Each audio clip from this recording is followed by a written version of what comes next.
इसको शक की नजरों से आज से नहीं, जब ये छोटा सा एक वायरल हुआ था मैं तब से इसको शक की एग्जैक्टली। नजर से देख रही हूँ। और आखिरी सांस तक इस सीमा को मैं शक की नजर से ही देखूंगी। आपने स्वभाव इस तरीके से है तो शायद इसलिए मेरे को ज्यादा शक होता है। और लेकिन अगर मेरे को शक होता है तो अ, जो ऑफ कोर्स सर। मेरे जैसे लोग जो बैठे हुए हैं, जो अभी सेवाएं दे रहे हैं, उनको तो और भी ज्यादा शक होता होगा। तो ये बिल्कुल कि भाई आप एक गरीब परिवार से थी, आप के शौहर ने आपको छोड़ दिया, फिर आप वो 4 बच्चे लेके आप आ गई, मतलब ये तो कमाल ही हो गया ना। 4 बच्चे लेके आप आ गई। तो मैं तो इसको ऐसे देखता हूँ कि पाकिस्तान ने 5 लोग इन्फिल्ट्रेट कर दिए इंडिया के अंदर। बॉलीवुड का एक और हम लोग तो बहुत ही बेवकूफ किस्म की सोसाइटी है, हम बड़ी जल्दी बहक जाते हैं और हम बहुत ज्यादा।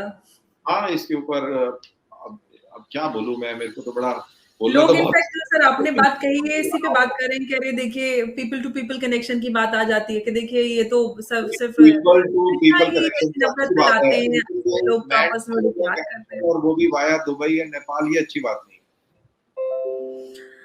नंबर एक बहुत अच्छा सवाल किया है कि अगर ये दोबारा पाकिस्तान जाती है तो हम लोग सबको पता है कि अच्छा उसके कुछ लोगों ने मुंह पे कपड़े वगैरह लगा करके डाकू बोला है भी जी। है कि हमारी बेटी को हमारे हवाले करो, फिर फतवा जारी हो रहा है कि हम उसको मार डालेंगे। भैया ये पाकिस्तान की लड़की है, वो मारे काटे रखे हलाला करे, उसका जो भी करे, हमने क्या मतलब है, हमें क्या लेना देना है। हमारे भारत में एनआरसी क्यों लाया गया था? इन घुसपैठियों को निकालने के लिए तो लाया गया था कि और मेहमान बना बना करके लेके आने को लाया गया है। हम एनआरसी पे काम कर रहे हैं, हम एनआरसी के लिए स्पीचेस दे रहे हैं, हम एनआरसी के लिए अवेयरनेस कर रहे हैं, एनआरसी के पक्ष में काम कर रहे हैं हम। देखिए ना, ये वाकई ये बड़ी ये हैरत की बात है कि एक गांव की, एक सिंध के पसमानदा गांव की एक लड़की, यानी इवन अगर आप खैरपुर में भी चले जाएं तो वहां पे भी खासी आपको पसमानदगी, और फिर खैरपुर से आगे कोट डीजी, और कोट डीजी से आगे एक और छोटा सा एक वो गांव है, बहुत छोटा सा, वहां की वो लड़की, और उसको पबजी भी आती है और उसको हिंदी के बहुत से शब्द भी आते हैं, और वो अंग्रेजी भी ट्रैवलिंग भी बराबर कर आती है। लेती है, और 4 बच्चों के साथ। और फिर बॉर्डर क्रॉस करना कोई आसान काम नहीं है, फिर वो बॉर्डर क्रॉस। हर रोज बोलते हैं कि इस भारत की धरती पर एक भी घुसपैठिया हम बर्दाश्त नहीं करेंगे। पार्लियामेंट में एनआरसी को लेकर के इतनी बातें हो रही हैं, अपोजिशन पार्टी से हम एनआरसी को लेकर के इतनी गालियां सुनते हैं। वेस्ट बंगाल के जावेद अहमद खान जो मंत्री हैं, उन्होंने 1.5 साल एनआरसी की विरोधिता में उन्होंने 1.5 साल वहां पर कैंप लगाया। उस पर मैंने सवाल उठाया हाईकोर्ट से लेकर के सारे जगह पर जितनी भी मिनिस्ट्री है कि भाई ये पैसा कहां से आया। तो जिस एनआरसी के लिए आज हिंदुस्तान की मुसलमान लड़कियां, एडुकेटेड लड़कियां इतनी ज्यादा वोकल हो रही हैं, मुसलमान मर्दों से रोज गालियां सुन रही हैं, ये तो प्यार मोहब्बत और लैला मजनू और शीरी फरहाद वाला कहानी कर कर करके आज एक आई है, कल 50 आएगी, परसों 2000 आएगी। ये तो भाई भाई खेला हो गया है। ये क्या हमने क्या धर्मशाला हिंदुस्तान को खोल के रखा है?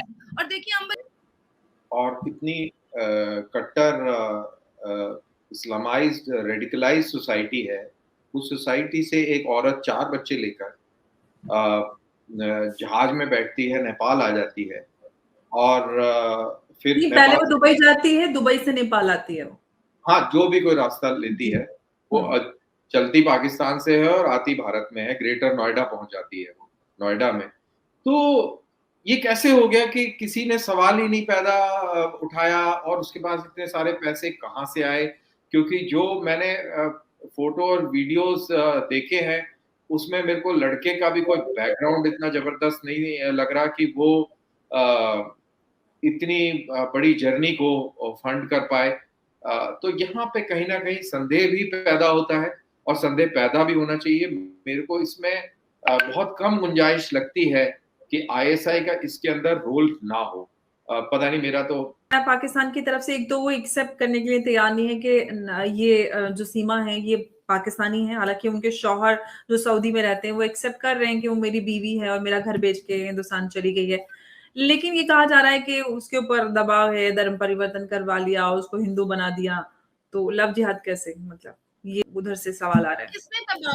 किसने दबाव दिया उसको? भाई देखिए, पाकिस्तान की लड़कियों से जब हम लोग मीडिया इंटरेक्शन होता है या हम लोग बात करते हैं, नहीं नहीं हम लोग वेस्टर्न नहीं पहनते हैं, नहीं नहीं हम लोग इतना मॉडर्न नहीं होते हैं, दुनिया भर का मेकअप होते रहती है। और आप देखिए उसको, सीमा को, क्या क्या रंगीला रंगीला टिकटॉक बनाई है, क्या रंग भरा भरा टिकटॉक बनाई है, मुंह को ऐसे ऐसे कर करके टिकटॉक बनाई है, वेस्टर्न भी पहन रही है, सब कुछ कर रही है।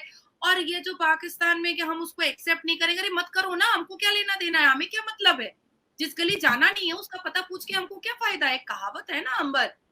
जी तो ये जो इन्होंने एक अफवाह उड़ा करके रखी है कि पाकिस्तानी लड़कियां जो है इस्लामिक तरीके से चलती हैं, ये सीमा को देख करके तो समझ में नहीं आ रहा है। ये तो बहुत मुझे ठरकबाज और चरित्रहीन टाइप की दिखाई दे रही है।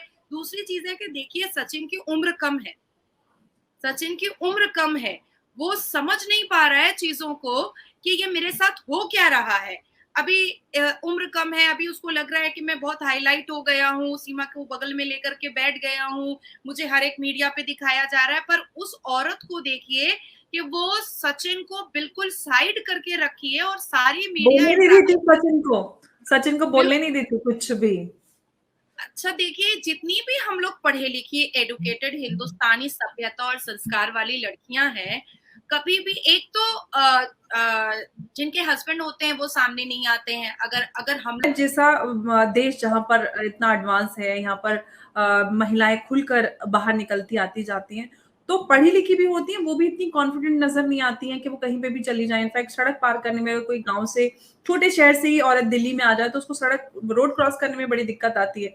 वो बॉर्डर क्रॉस करके आ गई। मतलब क्या पाकिस्तान इतना एडवांस है कि 5वीं पास महिलाएं इतनी ज्यादा शार्प, इतनी ज्यादा उनको एक्सपोजर मिल जाता है, जो घर में से निकली नहीं हूँ, पबजी एक्सपर्ट, हॉटस्पॉट पता है, उसके पे multiple passport, multiple phones, multiple sims, इतनी शार्प पबजी। लोग रिनाउंड है या बॉयफ्रेंड होते हैं तो वो सामने नहीं आते, और वो किस तरीके से उसका मुंह छूते रहती है, उसको हक करते रहती है, उसका हाथ पकड़ते रहती है, उसको टानते रहती है। ये सारी चीजें जो वो दिखा रही है, और कुछ लोग तो कह रहे हैं कि अरे ये तो प्यार मोहब्बत का मामला है। देखिए, जिस गली में सचिन रहता है, जिस गांव में सचिन रहता है, वहां के लोगों को पता नहीं है कि 26/11 क्या हुआ था। वहां के लोग इस चीज का अंदाजा नहीं लगा पा रहे हैं कि सरबजीत के साथ क्या हुआ था।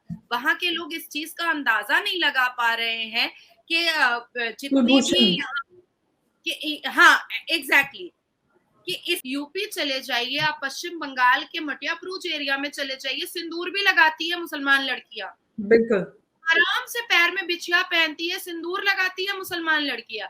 तो इसमें कौन सी मंगलसूत्र बड़ी भी बात पहनती है, साड़ी भी। खातून जो है वो जो बातें कर रही है, जिस एतमाद के साथ बातें कर रही है, और वो कह रही है कि ज़िंदगी एक ही दफ़ा मिलती है, और ज़िंदगी में आप को अगर प्यार हो जाए किसी से तो फिर आपको अपने प्यार को देखना है और उसको संभालना है, और दोबारा जी तो मुझे भी नहीं आता ना, मुझे ये रास्ते पता है। जी वही है ना कि सर, क्या पीपल टू पीपल कनेक्शन की वाकई में बात की जाए, जैसे कि अभी ये लव स्टोरीज, या इनफैक्ट कहें सही माने में तो हनी ट्रैपिंग का जो ये सिलसिला तेज हो रहा है पाकिस्तान की तरफ से, क्योंकि पाकिस्तान इन्फिल्ट्रेट करना तो छोड़ता ही नहीं है, चाहे कश्मीर की बात करें या किसी और रास्ते से। एक बात और ये निकल कर आती है कि अगर एक महिला इस तरह से 4 बच्चों के साथ पहुंच जाती है भारत, तो कितनी बड़ी संख्या में इन्फिल्ट्रेशन हो सकता है और होता होगा, और एक जो राष्ट्रीय सुरक्षा है वो कितना बड़ा चैलेंज है एस्टेब्लिशमेंट के लिए। ये बहुत बड़ा चैलेंज है। ये तो आपको एक खबर जो है खबरों में आ गई, एक कहानी खबरों में आ गई। एग्जैक्टली ये देखिए कि आप ये कितने दिनों तक अनडिटेक्टेड रही है स्टोरी। ये ऐसा नहीं है कि अभी ये उतरे और उतरते के साथ ही या अंदर इंडिया में घुसते के साथ ही ये चीज उजागर हो गई। मेरे ख्याल से इसको काफी समय के बाद में ये चीज उजागर हो गई। शादी रजिस्ट्रेशन कराने के लिए वो लोग वकील के पास गए थे, तो लॉयर वकील ने ने शायद जी ना कराओ रजिस्ट्रेशन शादी का, नहीं पता चलना फिर किस नहीं पुलिस पता को। चलेगा क्या